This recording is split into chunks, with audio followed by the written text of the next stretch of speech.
Welcome friends. I am Inderpreet Singh, All India Rank 5 in CDS IMA. Welcomes you to our YouTube channel We Together. तो ये बहुत ही सही video रहेगी उन बच्चों के लिए जो सोचते हैं, मतलब जिनके जो ऐसा सोचते हैं कि हम सही स्टोरी नहीं लिख पाते, पिक्चर को देख के जल्दी से कुछ प्रोसेस नहीं कर पाते और मतलब हम स्क्रीन आउट हो जाते हैं या टैट में बहुत ज़्यादा हक देते हैं, सही नहीं रहता, टैट ख़राब हो जाता है तो वैट पे फोकस नहीं होता, फिर एसआरटी पे फोकस नहीं होता और ये सब ये 3 टेस्ट तो हम मतलब बेकार कर देते हैं। फिर जब सेल्फ अप्रेजल लिखते हैं तो उसमें हम झंडे गाड़ देते हैं। तो ऐसी प्रॉब्लम को अवॉइड करने के लिए ये वीडियो आपकी बहुत ज़्यादा हेल्प करेगी। ये वीडियो बहुत सोच समझ के 10 टिप्स बनाई गई हैं, ठीक है। कुछ टिप्स हो सकता है आपने पहले सुनी हो, कुछ टिप्स हो सकता है आपके लिए नहीं भी हो, पर हाँ ये मेरे एक्सपीरियंस के अकॉर्डिंग है कि क्यों मैं पहले स्क्रीन आउट कॉन्फ्रेंस आउट हो रहा था, दैन रिकमेंड हुआ 2 बार, तो उस बेसिस पे बनाई गई है। Let me tell you first thing, I am all in rank 5 in CDS IMA, rank 29 in FCAT flying. So without wasting any time, let's move to the second slide of our video. तो इसमें मैं कह रहा हूँ कि आप we together पे आए हो, हम रिटर्न से लेकर रिकमेंडेशन तक साथ बने रहेंगे, ठीक है। टेलीग्राम चैनल ज्वाइन कर सकते हो आप फॉर पर्सनल गाइडेंस, एसआरटी वैट practice sets, current affairs quiz, GS quiz and मैं लिटरली आपको बताना चाहता हूँ कि जब आप एसएसबी में होगे ना, in the procedure for the recommendation and then for the medical and then for the merit, तो कुछ चीज़ें ऐसी रहेंगी जो आप फर्स्ट टाइम फेस करोगे। तो हो सकता है फर्स्ट टाइम फेस करने पे हाँ हमारा जो मतलब जो भी ऑफिसर रहता है या जो एनसीओ रहता है हमें इंस्ट्रक्शन पास करता है, पर कई बार हम फॉर्म फिलिंग में या कहीं कुछ ऐसा छोटा मोटा या बड़ा डिसीजन भी लेना पड़ता है जो ओवरऑल हमें इम्पैक्ट कर सकता है कि हम अकेडमी जाएँ या ना जाएँ। तो वैसे क्वेश्चंस पे डिसीजन लेने के लिए या वैसे फॉर्म फिलिंग या नो कुछ भी मतलब बहुत चीज़ें रहती हैं यार। मैं एकेडमी नहीं जा पाया, उसमें कहीं ना कहीं कारण ये था कि मैंने एक फॉर्म गलत भर दिया जिस वजह से काफ़ी चीज़ें कॉम्प्लिकेशन बढ़ती गई और मैं एकेडमी नहीं जा पाया। नहीं तो मेडिकल फिट हूँ भाई, मैं सिविलियंस वगैरह में सब दिखा रखा हूँ। मेरी उंगली हल्की सी टेढ़ी है लेकिन चलती है वो सही से। हर डॉक्टर बोलता था कि हाँ तू फिट है, तू जाएगा। इवन दो कि जो आर्मी के रिटायर्ड मेडिकल ऑफिसर्स थे उनको भी कांटेक्ट कर चुका था, वो भी बोल रहे थे कि हाँ तू तू मेडिकल फिट होगा आरएमबी में एंड तू जाएगा, और लेकिन आरएमबी ग्रांट ही नहीं हुई। तो वैसी चीज़ें आपके साथ ना हो तो आप टेलीग्राम चैनल ज्वाइन करो, पर्सनली डीएम करो, अगर आप एसएसबी जा रहे हो तो टच में रहो, ठीक है। आगे चलते हैं। पहली टिप हमारी कह रही है कि जो आपकी स्टोरी होगी ना भाई वो 100% रिलेटेड टू पिक्चर होगी, ठीक है। अपनी तरफ से कुछ मसाला ऐड करने की ज़रूरत नहीं है। जो पिक्चर कह रही है कि ये पिक्चर में दिया हुआ है 100% आप उससे रिलेटेड ही लिखोगे, ठीक है। मतलब आगे जैसे ये चीज़ क्लियर होती चली जाएगी, आप जैसे हम स्लाइड्स आगे बढ़ाते जाएंगे तो आपको पता लगता जाएगा कि ये चीज़ आपने कैसे अचीव करनी है। ये पहले नंबर पे इसलिए लिखा है कि जो बाकी की सब्सिक्वेंट टिप्स हैं वो आपको हेल्प करेंगी कि कैसे आप ये चीज़ अचीव करेंगे, ठीक है। 100%, ठीक है। तो ये चीज़ आपने ध्यान रखनी है कि जो आपकी स्टोरी हो वो 100% रिलेटेड पिक्चर हो, कि आप जब अपनी स्टोरी स्टेज 1 पे सुना रहे हो, यहाँ पे आपके असेसर बैठे हैं, तो हाँ असेसर को लगे कि हाँ यार इस बच्चे ने इस पिक्चर को बहुत केयरफुली ऑब्जर्व किया है एंड इसकी स्टोरी बिल्कुल कोहेरेंट रिलेटेड टू पिक्चर है, ठीक है। और बाकी बच्चे भी आपकी स्टोरी सुन के इमेजिन कर पाए कि हाँ यार इसने बच्चे ने सही से ऑब्जर्व करी है पिक्चर, ठीक है। सेकंड टिप हमारी कह रही है कि आपको बाहर से कोई करैक्टर ऐड करने की ज़रूरत नहीं है। कुछ एसएसबीज़ की ट्रेनिंग कोचिंग इंस्टीट्यूट बोलते हैं कि मान लो एक पिक्चर है, उसमें एक छोटा बच्चा दिखाया है, बिल्कुल छोटा बच्चा दिख रहा है कि वो 9-10 साल का है, ठीक है, 9-10 साल का है वो। तो ना ही ये एनडीए वालों के लिए फिट बैठेगा, ना ही ये सीडीएस वालों के। बोलते हैं ना कि हीरो कुछ मतलब ऐसे सुना होगा आपने कि hero must be the age group of yours, कि आपकी एज ग्रुप का हीरो होना चाहिए। तो ऐसा सीन नहीं है भाई। आप इस छोटे बच्चे को हीरो बनाओ, इसका थोड़ा सा पास्ट बता के प्रेजेंट बताओ कि प्रेजेंट में क्या कर रहा है, फिर इसका फ्यूचर बड़ा अचीव कराओ। कुछ ऐसी चीज़ रखो, इसी को रखो। अब बाहर से आप एक 22 साल का करैक्टर सीडीएस आईएमए का कैंडिडेट लेके आओगे कि एक सीडीएस आईएमए कैंडिडेट था, उसने सीडीएस क्लियर किया, रिकमेंड हुआ, और वो छोटे बच्चे को गाइड कर रहा है कि तू कैसे अफसर बनेगा, तो वो बेकार की चीज़ें हैं। बाहर से करैक्टर नहीं आएगा, ठीक है। अंदर जो करैक्टर बैठा है उसी को हम एक अच्छे से सोच के एक अच्छी स्टोरी लिखेंगे, ठीक है। आगे चलते हैं। Right simple and realistic story, ठीक है। अभी हद आपने कभी कोई स्पोर्ट नहीं खेला और आप एकदम से इंडियन क्रिकेटर बन जा रहे हो ना उसमें स्टोरी में, तो कहीं ना कहीं वो हो सकता है आपको स्टेज 1 में हेल्प कर दे कि आप इसे रणजी प्लेयर बना दो या आप इसे आईपीएल प्लेयर बना दो। हो सकता है कि आपको मान कभी once in a blue moon मान जाए आपको स्टेज 1 पे, लेकिन आप टैट में ऐसी स्टोरी लिख दी जो बिल्कुल रियलिस्टिक नहीं लग रही आपके पीआईक्यू के अकॉर्डिंग, आपकी पर्सनैलिटी के अकॉर्डिंग, और नॉर्मल बेसिस पे आप किसी बच्चे को मतलब किसी को भी सुना रहे हो अपनी कहानी और वो लग रहा है क्या बोल रहा है यार ये, तो ऐसा हो ही नहीं सकता। तो वैसी स्टोरी नहीं लिखनी है, ठीक है। नॉर्मल एक सिंपल स्टोरी लिखनी है, ज़्यादा कुछ ऐसा बड़ा नहीं बनाना है। जैसे मैं एक एग्जांपल देता हूँ, मेरे एफकैट के ग्रुप में बहुत सही बच्चा था, मतलब रिकमेंड होने लायक था वो बंदा, हो भी जाएगा होपफुली।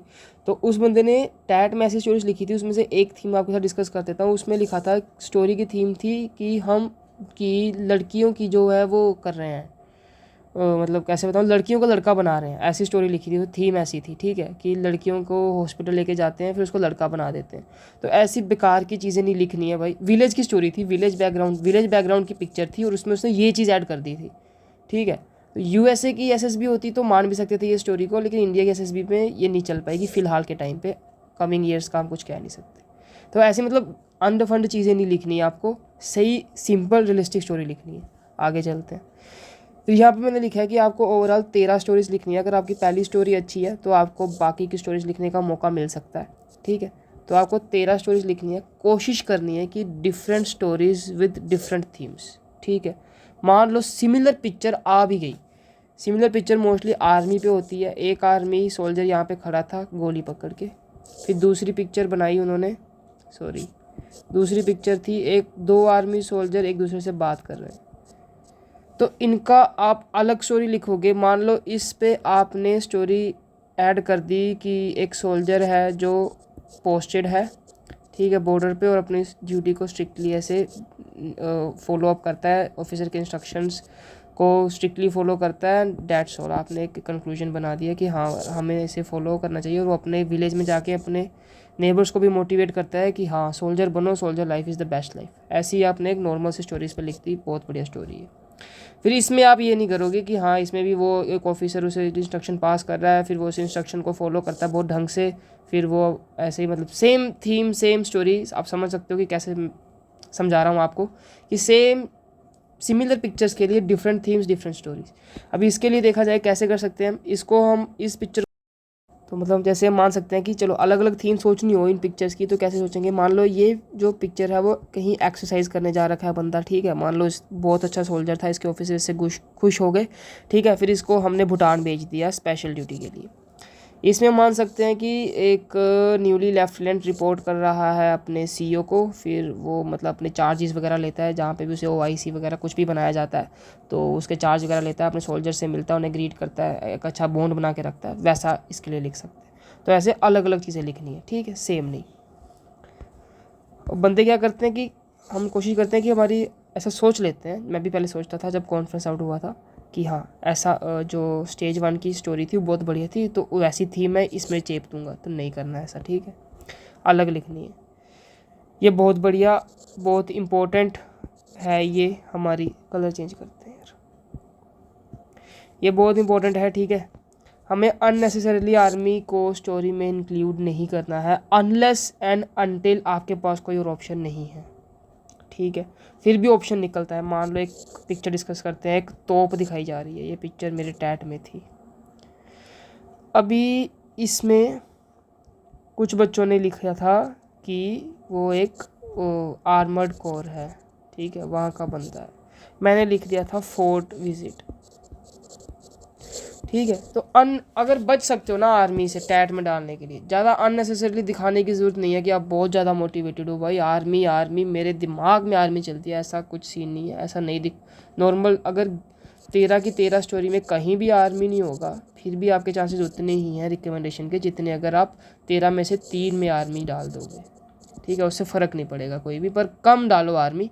अगर आपको हाँ अच्छी स्टोरी बन रही है और उसका बैकग्राउंड शो कर रहा है कि हाँ यार ये तो इस पिक्चर की रिक्वायरमेंट ही आर्मी है, इस पिक्चर को लिखना ही आर्मी पे पड़ेगा, तो आर्मी पे जाओ। अगर आप बच सकते हो, जैसे सिर्फ एक वो दिख रहा था आपको, एक कैनन वगैरह दिख रही थी, तो हाँ आप कुछ और भी सोच सकते हो, म्यूज़ियम सोच सकते हो, एक फोर्ट सोच सकते हो कहीं राजस्थान का, अपने दोस्तों के साथ गर्लफ्रेंड के साथ टूर के ऊपर वीडियो बोल रहा हूँ, टूर के ऊपर आप एक स्टोरी लिख सकते हो। ठीक है, आगे चलते हैं। If possible right the story happen in your life. हाँ, ये मतलब आपने काफ़ी बार सुना भी होगा और यूट्यूब चैनल्स पे, कहीं कोचिंग वगैरह पे। ठीक है, तो ऐसा क्यों कहा जाता है? बिकॉज ऐसी स्टोरी रियलिस्टिक होती है। ठीक है, ऐसी स्टोरी पे जो हम एक्शंस की बात करते हैं ना, वो कोहेरेंट होते हैं थोड़े। ठीक है, एक्शंस अच्छे निकल के आते हैं हमारे, और मतलब ये काफ़ी अच्छी लगती है पढ़ने में। एक सिंपल, रियलिस्टिक, कोहेरेंट सी अच्छे एक्शंस के साथ जो अचीवेबल हो, वैसी स्टोरी लगती है। इसलिए बोला जाता है कि अगर लाइफ में ऐसा कोई एक्शन हैपनिंग या ऐसा कोई टास्क आपने कर रखा है तो आप उसी के ऊपर जाओ। अगर आपने ऐसा कुछ नहीं कर रखा है तो उसे अवॉइड करो। ठीक है, बाकी पिक्चर पे डिपेंड करता है। Observe the background surrounding very carefully. ये हमें हेल्प करता है हमारी थीम सेटअप पे, हमारे पास्ट सेटअप पे, कि पास्ट में हम क्या कर रहे हैं, तो वो इस पे डिपेंड करता है। और फ्यूचर पे भी, मान लो कि आप पिक्चर को फ्यूचर सोच रहे हो, उसका बैकग्राउंड सोच रहे हो, तो आपको जो उसका बैकग्राउंड आप सोच रहे हो पिक्चर का, कि पिक्चर हम स्टोरी में कैसे इंक्लूड करेंगे, तो फिर वो जो पिक्चर का बैकग्राउंड रहेगा ना, पिक्चर का बैकग्राउंड अलग बात है, स्टोरी का बैकग्राउंड अलग बात है। ठीक है, तो आप जब मतलब समझो बैकग्राउंड आपकी हेल्प कैसे करेगा। मान लो एक बैकग्राउंड है, ठीक है, और आपको ये आपका प्रेजेंट है बैकग्राउंड। आपने मान लिया कि जो बैकग्राउंड में कुछ भी एक्शन चल रहा है वो मैं प्रेजेंट में लिखूंगा स्टोरी के, तो जो इसका बैकग्राउंड होगा वो आपको पास्ट सोचने में हेल्प करेगा इसका, कि मतलब पास्ट में बंदा कैसा रखूं मैं, विलेज दिखा रहा है तो विलेज बनाऊं या कहाँ रखूं उसे, कैसी चीज़ है। तो अगर मान लो कोई इंजीनियरिंग साइट है और आपने सोच लिया कि इंजीनियरिंग साइट को अब मैं फ्यूचर बनाऊंगा, कि इंजीनियर वो फ्यूचर में बनेगा। ठीक है, तो उसका जो बैकग्राउंड रहेगा ना इंजीनियरिंग का, वो आपको बैकग्राउंड मान लो कि ऑयल रिफाइनरी है ना, ऑयल रिफाइनरी के बड़े बड़े टैंक दिख रहे हैं और एक इंजीनियर कैप पहन के खड़ा है। तो फिर जो इसका बैकग्राउंड है, जो ऑयल रिफाइनरीज है, वो आपको गाइड करेगा कि इसको बीटेक करवानी है। ठीक है, बीटेक किस में करवानी है, केमिकल इंजीनियरिंग में करवा देंगे इसे बीटेक। तो बैकग्राउंड हमें इस तरीके से हेल्प करेगा। ठीक है, तो 7 स्लाइड हो चुकी है, हम 8वीं स्लाइड पे पहुँच चुके हैं। जल्दी ख़त्म हो जाएगी, ज़्यादा बड़ी वीडियो नहीं रहेगी। टारगेट करते हैं हम 25 लाइक्स का, कुछ ज़्यादा मुश्किल नहीं है। ठीक है, बनाए रखो, वीडियोस आती रहेंगी। अभी कुछ फैमिली में दिक्कत चल रही थी, ठीक है, तो इसलिए वीडियो स्लो हो गई, पेस कम हो गई वीडियो की, पर हाँ चैनल एक्टिव रहेगा। अच्छा content for mathematics, science, CDS study and SSB आता रहेगा। ठीक है, तो सपोर्ट करो, टेलीग्राम चैनल से जुड़ो। Use the space available for the story very efficiently. ठीक है, पहली चीज़ PPDT में बहुत ज़्यादा मैटर करेगी ये चीज़, टैट में भी कहीं ना कहीं मैटर करेगी। PPDT में कैसे मैटर करेगी? मान लो आपको बोला जाता है your story must be around 100 and 120 words. ठीक है, ऐसे ही बोलते हैं मोस्टली, इंस्ट्रक्शंस ऐसी पास होती है। कई बार इंस्ट्रक्शन सिर्फ 100 वर्ड्स की होती है, कई बार इंस्ट्रक्शन सिर्फ 120 वर्ड्स की भी हो सकती है। तो आपको इतने वर्ड लिखने ही लिखने हैं। मुन्नी सी स्टोरी लिख के आपका नहीं चलेगा। आप इन वर्ड से ज़्यादा वर्ड जा सकते हो, 130 140, पर कम नहीं होंगे। तो जैसे ये हमारा पेज रहता है PPDT का, ठीक है, यहाँ पे वो ही जो होता है सब। ठीक है, यहाँ से हम स्टोरी लिखना शुरू करते हैं। यहाँ पे नीचे एक लाइन लगी रहती है जिसके नीचे हम नहीं जा सकते, तो यहाँ से आप स्टोरी लिखना शुरू करो। यहाँ लिखो, यहाँ लिखो, यहाँ लिखो, यहाँ लिखो, पूरा पेज भर दो इसको। इतना तो आपको लिखना ही है। अगर आपके पास टाइम बच रहा है तो इसे घुमाओ और इसके पीछे वाले पेज पे भी 1 लाइन 2 लाइन ज़रूर लिख दो। तो इससे क्या पता लगेगा कि बच्चे की स्पीड अच्छी है, इस पर कंटेंट है, ठीक है, और ये टैट में अच्छा परफॉर्म करेगा। ठीक है, तो वैसे, और टैट में तो बहुत ही मतलब गजब शीट बनाई होती है इन्होंने। जैसे मान लो स्टोरी 1 में आपको इतनी स्पेस दे रहे हैं लिखने के लिए, मानने की बात है। स्टोरी 2 में ये आपको इतनी स्पेस देंगे, स्टोरी 3 में हो सकता है इतनी स्पेस हो, फिर स्टोरी 4 में हो सकता है इतनी ही हो। ऐसे ही इनकी शीट होती है, मतलब बीच में लिखा रहता है कि स्टोरी 3 यहाँ से शुरू करना, फिर कई बार स्टोरी 4 ऊपर लिखा रहता है। तो आपको टैट की शीट एक बार गो थ्रू कर लेनी है। ठीक है, आपको जैसे आप स्टोरी 1 शुरू करने वाले हो तो आपको देख लेना है कि स्टोरी 2 की स्टार्टिंग कहाँ से है। तो कोशिश करनी है कि स्टोरी 1 आपके उसके ऊपर ख़त्म हो जाए, उससे ज़्यादा कम ना हो। ऐसा ना हो कि आप स्टोरी 1 की एंडिंग नहीं कर पाए, आपको 1 लाइन और लिखनी है और वो आप स्टोरी 2 के सामने लिख रहे हो, तो ऐसा सही नहीं लगेगा। और फिर आप ऐसे एरो बना के लिख रहे हो कि स्टोरी 2 मैं यहाँ से शुरू कर रहा हूँ, तो वो अच्छा नहीं लगेगा। ठीक है, समझ गए। तो स्पेस का थोड़ा ध्यान रखना है आपको, अच्छी लगनी चाहिए आपकी टैट की शीट, तभी साइकोलॉजी उसे ढंग से पढ़ेगा, अच्छे मार्क्स देगा, रिकमेंड करेगा। फिर ये आपने सब जगह सुना हुआ है कि पास्ट प्रेजेंट फ्यूचर होना चाहिए आपकी स्टोरी का, ठीक है। तो उसे मतलब आपको बताना है कि पिक्चर में पहले जो हमारा हीरो जिसे हम कहते हैं कि वो क्या कर रहा था पास्ट में, ठीक है, वो प्रेजेंट में पिक्चर में क्या कर रहा है, उससे फ्यूचर में आउटकम क्या निकलेगा, ठीक है। तो वो क्या करेगा फ्यूचर में, मतलब बढ़िया अच्छा खासा, तो वो चीज़ आपको बतानी है कि इसमें ध्यान रखना है पास्ट प्रेजेंट फ्यूचर, मतलब आपकी स्टोरी अच्छी लगनी चाहिए। जिस स्टोरी में ये होता है ना पास्ट प्रेजेंट और फ्यूचर, पढ़ के अच्छी लगती है। मैं लिटरली आपको बता रहा हूँ, जब आप मतलब इन टिप्स को फॉलो करोगे और अपनी टिप्स बनाओगे ना, देखो अपनी टिप्स हर कोई बनाता है, ठीक है। जब अपनी टिप्स बनाओगे और आप टैट में जब स्टोरी लिख रहे होगे एसएसबी में, मैं आपको बता रहा हूँ, जब ये मैंने पहली बार एफकेट की एसएसबी में फील किया, मैंने पहली स्टोरी लिखी, ठीक है, दूसरी स्टोरी लिखी, और 2-3 स्टोरी लिख के मेरे अंदर से निकला कि यार अंदर इस बार स्टोरी गजब लिखी जा रही है। अंदर से आवाज़ आ गई कि हाँ यार इस बार स्टोरी सही आ रही है, दिमाग में एकदम बढ़िया बढ़िया स्टोरी आ रही है। सेम फील किया मैंने आईएमए के एसएसबी में भी, जब पहली स्टोरी लिखी मैंने, हाँ भाई सही फ्लो चल रहा है, सेकंड में भी, थर्ड में भी, अब बढ़िया। उससे पहले ऐसा लगता था कि ये क्या लिख दिया, इतना गंदा लिख दिया है। तो जब आप प्रैक्टिस करोगे तो ऐसा होगा। टिप्स को ध्यान रखो, अपनी टिप्स बनाओ, और अगर अपनी टिप्स बना रहे हो उसे कमेंट में शेयर करो और बच्चों की हेल्प करो भाई, ठीक है। तो ये एक अब लास्ट स्लाइड है, ठीक है, अब देख लेते हैं एक बार। हाँ लास्ट स्लाइड है एकदम। 25 लाइक ज़रूर करने हैं आपको वीडियो को, ठीक है। जब भी देख रहे हो, अभी देख रहे हो या एसएसबी के पहले बाद कभी भी देख रहे हो, लाइक करना है भाई, ठीक है। अगर 25 लाइक हो चुके फिर भी लाइक करो। Never add any unnecessary problem in the story, भाई साहब बहुत ज़रूरी, ठीक है। क्यों ज़रूरी है, तो हमें बोला जाता है, मतलब कुछ कोचिंग बोलती हैं कि पिक्चर में प्रॉब्लम ढूंढो, कुछ मतलब कुछ बंदे, कुछ कोचिंग ऐसे कुछ कह सकते हैं, कुछ बंदे बोलते हैं कि इसमें टास्क ढूंढो, ये क्या टास्क करवाओगे अपने हीरो से। कुछ ढूंढने की ज़रूरत नहीं है, आपकी स्टोरी बिल्कुल सिंपल भी रह सकती है। सुबह उठा, नहाया धोया, कॉलेज गया, दोस्तों से मिला, गर्लफ्रेंड से मिला, खाना खाया, स्नैक्स बर्गर खाए, शाम को घर आया, पढ़ा, मम्मी पापा से मिला, सो गया। ये भी बहुत सही स्टोरी है अगर पिक्चर ऐसी है तो, पर ऐसी पिक्चर आएगी नहीं, कहने की बात है।